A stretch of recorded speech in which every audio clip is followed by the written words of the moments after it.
Kartik Krishna are here for Beyond the 90, and I've got a guest today that needs no introduction. In fact, most of you have been asking me for months to have a conversation with him. So we have Michael Hitchcock, who is the owner of more clubs than I can count here in the States, and has invested in the game over in England as well, and former president of FC Dallas.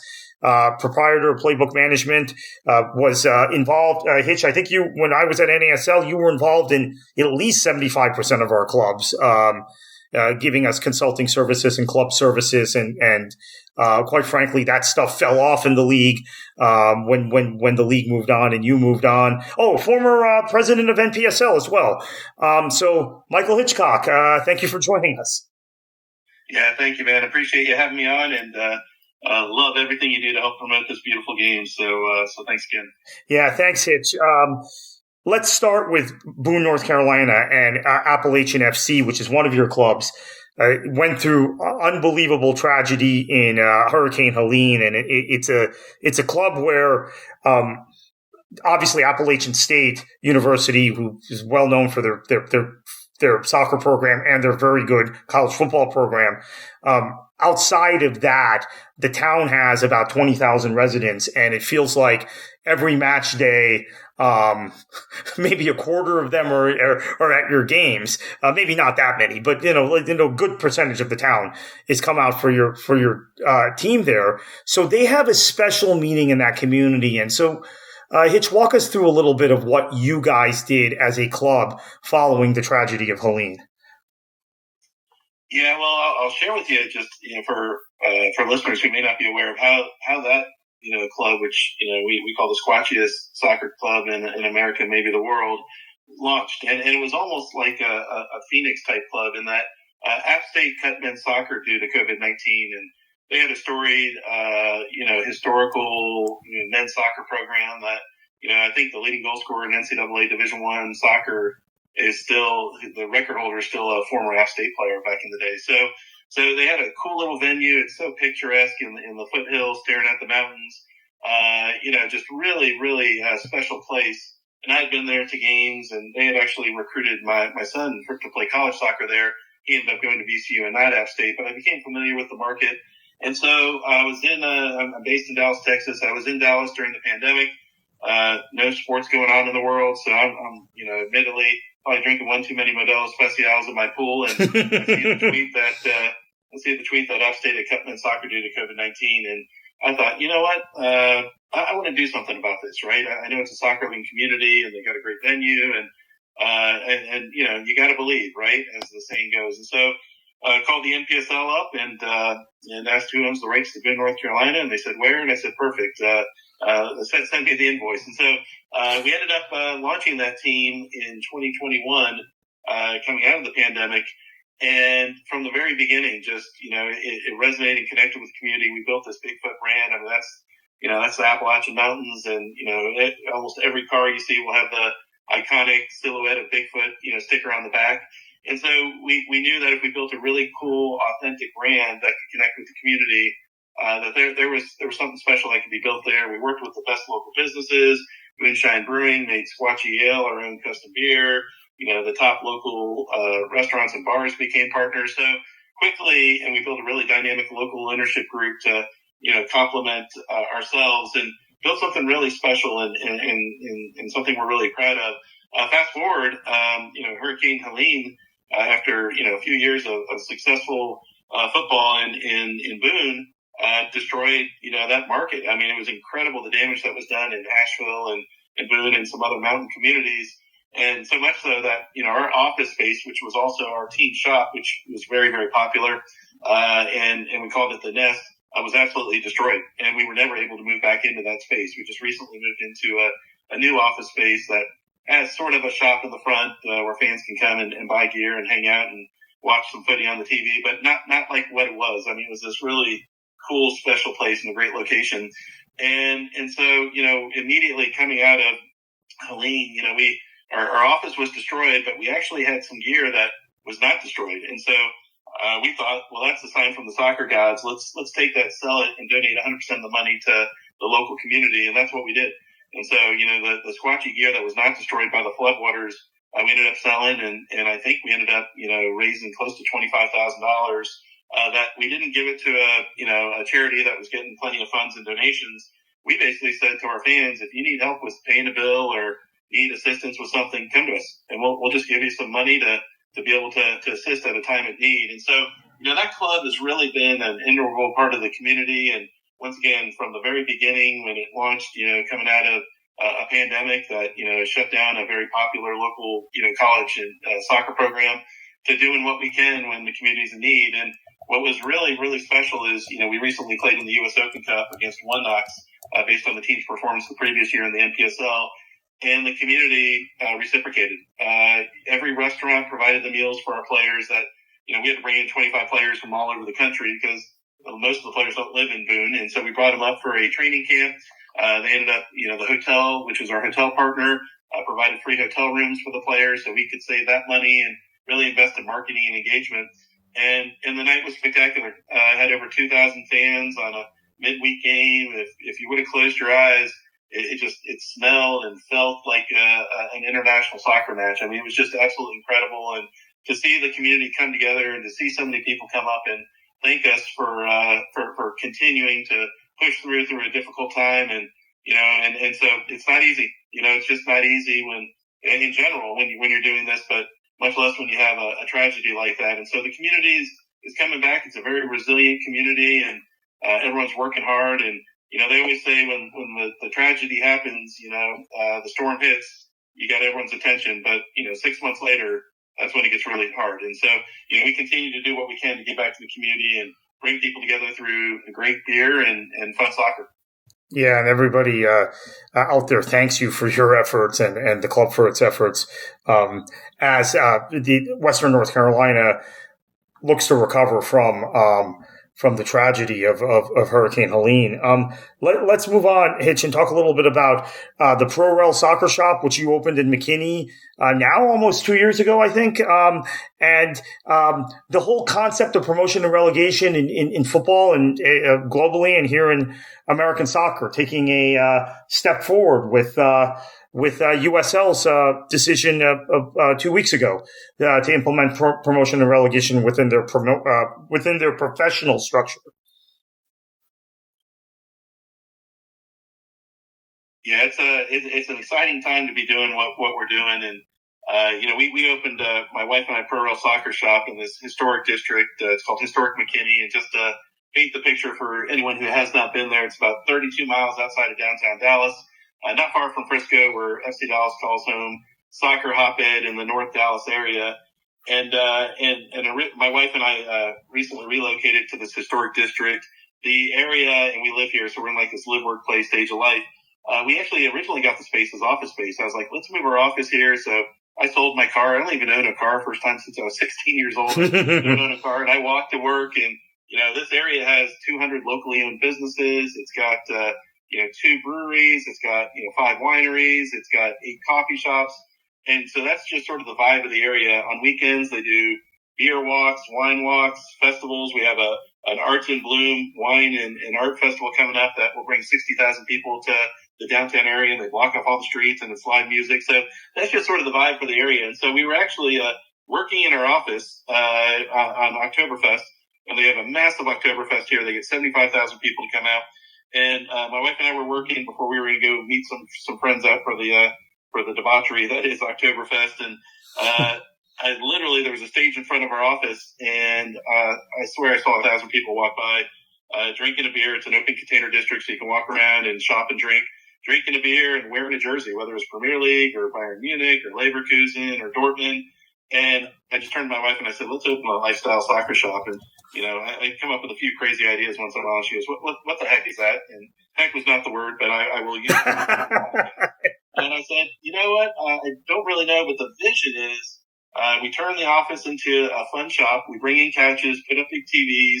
We'll create the worst run bar in the business and give out free beer and wine while you're shopping and hanging out and watching soccer, and just create a cool place for the community to come together through soccer. So we don't sell shoes. We don't sell shin guards. So we're not a traditional soccer store, but we bring in cool international jerseys, like really fun retro stuff that it's hard to find out there.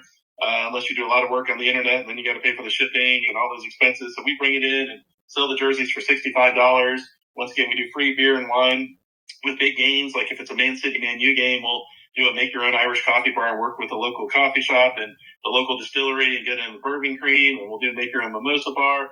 And it's just become this really, really cool space. And obviously with the popularity of Welcome to Wrexham and Ted Lasso, the soccer world has just opened up. And so our philosophy is make soccer cool, make soccer fun. When you do that, there's a massive market out there for it right now, and especially in our area in the North Dallas area. So yeah, we opened it 5 weeks after we made that decision during Oktoberfest over a year ago, and it's been incredible. It's really blown away our expectations. Originally, we thought, because we still have the office in the back, it'll be a fun little side hustle. We'll just open it up when we're here and open it up on the weekends. Well, it's become like a full-time gig plus. So we've hired a shop manager. We've got staff that are working the shop, and they're all former soccer players, played college, played pro, love the game, and they just get to talk shop. And so it's authentic, it's cool, it's low pressure, because once again, because we have office in the back, the rent's paid for by our management company, because we're still working out of the space. And then we just created this really awesome shop that, we've been able to reconnect with old soccer friends we hadn't seen for years. We have made new soccer friends, and even like cool small world stories like, right the Monday before we went to Boone for the U.S. Open Cup just a couple weeks ago, a mother and her daughter came in, and they were from Boone, North Carolina, and they saw we sell lower division gear, so we had Bigfoot T-shirts that we had on display. The daughter saw it, and so they came in the shop, and we were talking to her, and she was like, "Yeah, we're looking at maybe moving to this historic McKinney area, but we're from Boone, we go to the games." I was like, "Well, actually, I own the team," and you would have thought her head was going to explode. She goes, "Wait, what?" And so we had this great conversation, and we got cool pictures of Sasquatch being the ball boy out on the walls and in the shop. And so anyways, they ended up buying an App FC jersey and 2 T-shirts, and her husband was going to the Open Cup game, and like just talk about small world, right, through soccer. But I ended up talking for 45 minutes just about the game and about the area. For me, it's life is short, so just spend it with good people, and if you can do it around good beer, good wine, and soccer talk, life is good. Yeah, incredible cultural lifestyle experience, and I've been negligent myself. I want to get out to McKinney. Maybe this summer I will for a match with your new McKinney club in USL League 2, and also check out the ProRel soccer shop. So on that note, let's talk a little bit about promotion and relegation in general. USL is implementing that in its professional structure. MLS has not done that yet. I thought maybe if Next Pro got built out with more independent clubs, which hasn't happened yet. They haven't had as much success as some of us thought they would in attracting independent investors to put clubs in Next Pro, that they might do this as well. But USL is moving forward with it on the men's side. The women's side maybe to be determined in the future. What are your general thoughts on this? Because for years, conceptually, many of us have thought it could work, particularly when you're talking about linking neighborhood clubs like so many of which you own, which we'll get into shortly, particularly in the DFW area. But in general, smaller communities and then neighborhood clubs in large metropolitan areas, suburban clubs, you can create a whole ecosystem, just like you have in other parts of the world. It's USL. Surprisingly, maybe from where we sat a decade ago, that is actually making the jump and making the leap into this. So your thoughts on all of that? Yeah, so I think it's incredibly exciting. It's good for the game. Obviously, it needed to be at the right time where, you've got to have a base of the, of the ecosystem or the pyramid when you look at it that's strong and stable, and then you've got to have, great clubs throughout that put you in a position to be able to do it. And that just means you got to have a critical number, to be able to make this potentially work. And so, I think the USL has done a really impressive job of what they built to this point. I think the announcement is great for the game. And at the end of the day, you've got to be really strategic in how you roll it out and how you do it, because, we're going to see more investment in the game of soccer here in the next few years than we've probably seen in the previous 30. That's the good news. But you want it to be the right investment, right? I mean, ultimately, clubs have to be sustainable. The business models have to make sense. So while we love these clubs, we love our community, we love growing the game, providing opportunities for players on the field, for coaches, for, executives and interns to learn the game and learn the business and hopefully get into the greatest sport in the whole world. more teams means more opportunities, but it needs to be done the right way. And so it's exciting. Very, very much looking forward to it. Obviously, as someone who's invested in the game internationally, there's nothing more exciting than promotion relegation. And it's just, every match matters, every kick of the ball matters. And so it'll be interesting to see what the MLS does with it, and I think, USL, once again, to their credit, they've got the number of teams, they've created that ecosystem to be able to explore this and move forward with it. And now it'll be fun to watch how this sort of evolves and grows. But yeah, we're really excited about it. For me, we've always entered the investment of the game at the NPSL, USL2, League for Clubs level, call it the fourth tier, even though it's not officially the fourth division, but it is the fourth tier, because it allows you to build something really cool and meaningful in your community. For us, we're not billionaires, we're just really hardworking people. I'm an Army brat. I didn't inherit anything, but I work really hard and I'm pretty smart with my money, and I capital reinvest in growing, our teams, and then investing in new markets that we feel are somewhat underserved when it comes to soccer. And we've got a bit of a successful playbook in doing it. And the more you do it, you get better at it. And, you get more synergy, so it helps the business model. But it's all about growing the game, providing opportunities for local fans to have a team in their front or backyard to support, local companies to be able to grow their business through the sport of soccer. And so to be able to dangle that carrot of promotion, relegation in front of everyone who's a stakeholder in this, I think is incredible.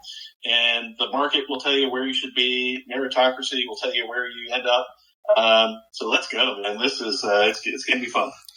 Yeah, I completely agree. From that standpoint, talk about the importance of, because there's been so much emphasis I've noticed in the media coverage in terms of, Division One, USL is going to have a Division One league to compete with MLS. And that's great. I'm not discounting that. My main emphasis on this, and part of the reason why I focus really on the USL League One and League Two angle of this is, within an open system, or at least it's not an open system, but an open league system within, open league within a league system, I guess is how we describe it. I feel like the investment potential is really in the League One and League Two space. And what you've done with so many of your clubs, as you said, in League for Clubs, League One, League Two and NPSL through the years.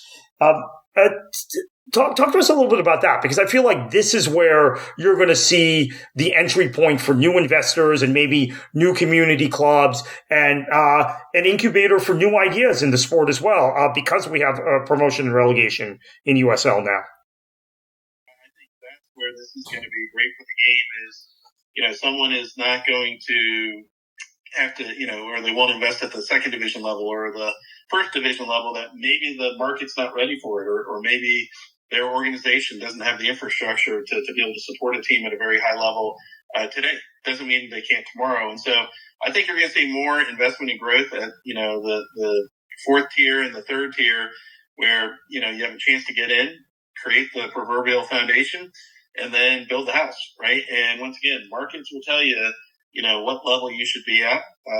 Your investment will help, be a significant part of that as well. And then what you're building around the club. And so, a market like Annapolis, where we have a team that averages close to 9,000 fans a game at Navy Marine Corps Memorial Stadium, that team has a market that will support it at a higher level. Now, the team would still have to get there. They would have to, be able to, earn their spot, which is the way it should be, based on performance on the field. But they've got, lots of full-time staff. They run as a really great year-round operation, even though they only play soccer 3 months out of the year. And, they got 5,000 season seat holders, and, the best businesses in Annapolis are their sponsors. And so with the proper venue, there's no doubt that team, could be successful at a higher level, but we built it at that fourth tier. And I think that's the really exciting part for me is let's grow the game in communities all over America. Let's make the soccer landscape here look like it does in UK and other countries. And that's where every community has a pro team at some level. Once again, pro, semi-pro, high-level amateur, but they've got a team. So for us to truly become a soccer nation and, to realize the potential that we have in this country, we continue to need to have MLS do the great things they're doing at a very high level. But it's going to be about the Boone, North Carolinas, the Lubbock, Texases, the Annapolis, Marylands, Columbus, Georgias. It's got to be more than Washington, D.C., Atlanta, Dallas. And so to me, that's what, is so exciting about this. I think you have more people who are going to want to come in and invest at the right level and then grow from there. So at that level also, we talk about regionalization partly because those of us who've been in the business know how expensive travel costs are in this country and in Canada, right? I mean, I think disproportionately compared to countries in Europe that have league systems that we're trying to mimic or resemble. But I also think there's the added benefit as we build out this pyramid of local regional rivalries. And you've been able to really take advantage of that with the clubs you've built. I mean, you've got a rivalry between two of your clubs, right? Denton and Fort Worth within NPSL and similar stories throughout the country. So tell us a little bit about that regional thing and also how it helps maybe fuel sponsorship dollars and local interest, local sponsorship dollars and local interest. Yeah, the regional rivalries and the local derbies are mission critical to, getting fan engagement, building the buzz, whether it's with local media, new media, the fan base. It's just so important. And so, you touched on, the obvious, right? Is that a bus league is a better business model than flying all over the country, unless you've got the proper venue, the right, support where it makes sense to be able to do that. But at this lower tier, the regional leagues are so important, not just from a business model standpoint, but also, when you're playing markets that your fans are familiar with, they probably have some friends or colleagues or coworkers that are either from there or have been there or each other. The high schools have rivalries with each other. The local youth soccer clubs have rivalries with the club teams from those markets. It becomes just a logical sort of next step in the rivalry between these two communities. And so, you've got, some pretty awesome markets out there that, you can build something, and because you're in close proximity and it's not a flight, you can have 200, 300, 500 fans that could drive for those games. And that creates that atmosphere, that true, special sort of, moment of truth, and that's what makes this sport different than other sports is the passion, the supporters culture.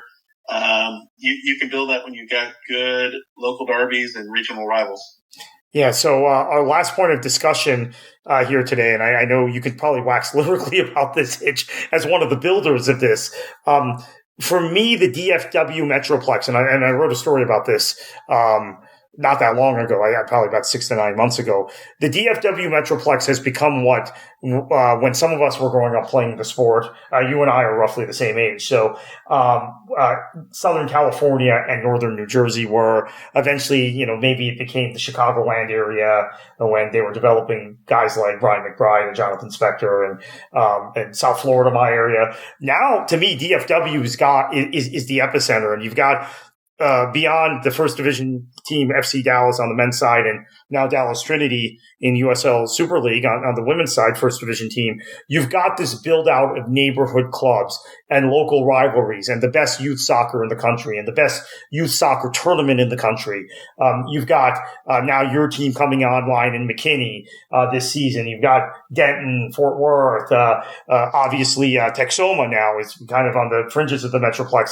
What is it about Dallas Fort Worth that has made it really the epicenter in my mind, no doubt about it? Maybe second place, Hitch, goes to your original hometown of Atlanta, but I think DFW has eclipsed it now. It is the place. Yeah, it's incredible to see just how important the sport is in Dallas Fort Worth, and this is American football country as well. I mean, you've got probably from where I'm sitting in historic McKinney, 5 or 6, $80 to $100 million high school football stadiums that are also used for soccer. But, it's just, football is certainly a major player here. But I would argue soccer is just neck to neck. And so, you can't, go anywhere without seeing people playing soccer, with seeing people wearing the jerseys, and just there's this incredible, just sort of soccer woven into the fabric of Dallas Fort Worth, which is a a booming community. I think, we're up to, 8 million plus people here, and it's just continuing to grow by the day, it feels like. And I think you got to look back at the history of the game in this country. And, you've got, indoor soccer was very popular before, the outdoor game really, started to hit its stride coming out of the 1994 World Cup. And MLS has played a critical role. And then all the lower division, leagues and teams that we touched on have helped grow it. But, soccer's always been big here. And the Dallas Sidekicks played a really big role. They were at one point averaging more fans than the Mavericks were in the same arena back in the day. And then you've got, some incredible sort of community events here through soccer. One being the Dallas Cup, which brought the world to Dallas and helped people just sort of connect and start to fall in love with the game. Even once again, before we had Major League Soccer and the lower division pro clubs. And then you've got, an area that you can play soccer year round outdoors, right? So you probably have youth teams that, the trainings are canceled more for, lightning and thunderstorms in the summer than it is in winter for cold weather. And so you just got almost like this perfect sort of scenario for the game, and a lot of soccer loving people that are here. And it's amazing to see how the sport has grown, even in the 20 years that I've been here. It's a major part of the community, which is really cool to see. And, I would say, 5 years ago, right before the pandemic, it was strong, but coming out of it, it's just been incredible to see the growth. And, we recently launched a team in our hometown, which is the historic McKinney area. That's hyper local. It's all about working just with those local companies that are in the historic district. We're playing at a historic stadium that's in the historic district that, it's just got so much cool history, and, you can walk to it from the shops, the restaurants. And so trying to create this real European sort of feel and vibe. And, we've let the community name the team. The team's called the McKinney Chupacabras. Through a campaign where people came into Pro Rail Soccer Shop, they got a free beer or wine. And we had this whole, almost like you were in an election booth, right? You had a ballot, you had, gear with all the logos on it so you could see how it played. There was a behind the badge presentation for each one of the logos. And, we had thousands of people come in and vote for their favorite logo and enter our database. And then we let the fans to select the kit. We have this custom, scratch mark kit that was created in Europe through Puma and their factory there that just arrived and is being produced now. And, we let the fans pick the beer. That would be the official beer, which was revealed last Thursday. And I think when you take that sort of hyper-local, community engaging approach, people, one, appreciate it. And when there's a lot of soccer-loving people, there's a good market there. And we're already over 500 season seats sold. We haven't kicked the ball. We've got, I think, 8 weeks until our first game. I think we'll get to 1,000 season seats. I think there's no reason we can't get 4,000 people to come out and enjoy a great night out, supporting their hometown soccer team. And we've had over 225 players come out and try out for the team here in the area. And they're all locals that just want to pursue this as part of their soccer journey, whether that's they're going to make it to the next level or this is their pro soccer experience they'll tell their grandkids about someday. We're going to make sure it's a professional experience for them, even though they're not getting paid to play the game. Before we let you go, Hitch, I want to get your read on Texas as a whole. So we talked about DFW, the Metroplex, obviously, but your team in Lubbock has been super successful. Really cool social media hit you had with Grant McCaslin, who before he was at Texas Tech, I will attest because I follow the American Conference pretty closely. He had North Texas really in Denton, where you also have a team overlap with North Texas University. Had that basketball program really humming in terms of the American. If it had been a previous era, they would have been one of the top mid majors in the country. But now everything in NCAA basketball seems to gear towards the major conferences. So I had to move to Texas Tech to get that shot in the NCAA tournament. But Lubbock, West Texas, obviously Midland, Odessa. You've launched all your teams in the DFW area. We see how popular. You launched the San Antonio Scorpions in NASL, which is kind of morphed into San Antonio FC now in year 10 in USL. I guess, Hitch, what would that be? They're about 13 or 14 years in overall then. So that's become a great market that you helped build. And then obviously Austin has proven to be maybe an even better market than any of us anticipated. And they have this incredible youth soccer culture too. And not quite as advanced as the DFW area, but really high end. Oh, and El Paso. Let me not forget them. El Paso Locomotive have done very well in USL. They draw well. Rough season last year on the pitch, but advancing in Open Cup and performing a little better in USL Championship this year. So take us through Texas, because it seems to be soccer central. Yeah, the game is booming throughout Texas, and even in areas that aren't necessarily your traditional soccer market. And so, I've got a number of friends who are Texas Tech alum that live here in the Dallas-Fort Worth area, and we get together for what we call think and drink sessions, where we just talk business, talk life, talk what's going on in the world. They love soccer. A lot of their kids grew up playing soccer, and some of them played college soccer. And we'll get together, and when I shared with them that I was going to launch the Lubbock Matadors, and these are Texas Tech guys, they're like, have you lost your mind? They're like, there's no way you can build what you want to build out in West Texas. And my counter to that is the game is booming everywhere. And once again, if you take that sort of community-first approach, there's a market out there. And so while there wasn't a incredibly traditional soccer market that was sort of that, oh, yeah, no-brainer, let's invest there, the Lubbock Matadors are averaging close to 5,000 fans a game. We've got a barn dominium downtown in the Bar District that also serves as the team's shop and office space, and just the impact that, I was watching U.S. Open Cup, Monterey Bay. The former Matadors keeper was playing in that match, starting for Monterey Bay of USL.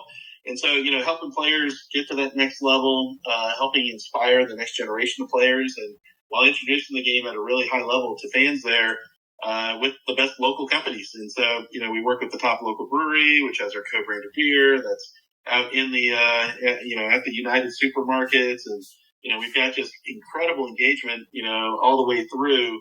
And it's been awesome to see. It's absolutely awesome to see that.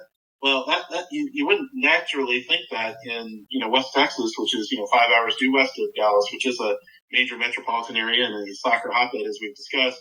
But you're seeing that happen throughout. And so I think you're about to see a massive growth of the game with new teams in different markets throughout Texas.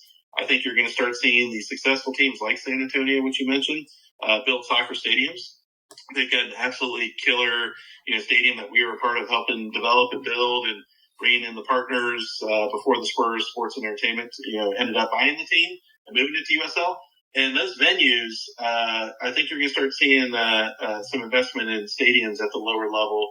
And Texas is a market that, they believe in public-private partnerships. The state is very business friendly, and so I think you're probably going to see maybe a stadium boom here happen at the lower division level.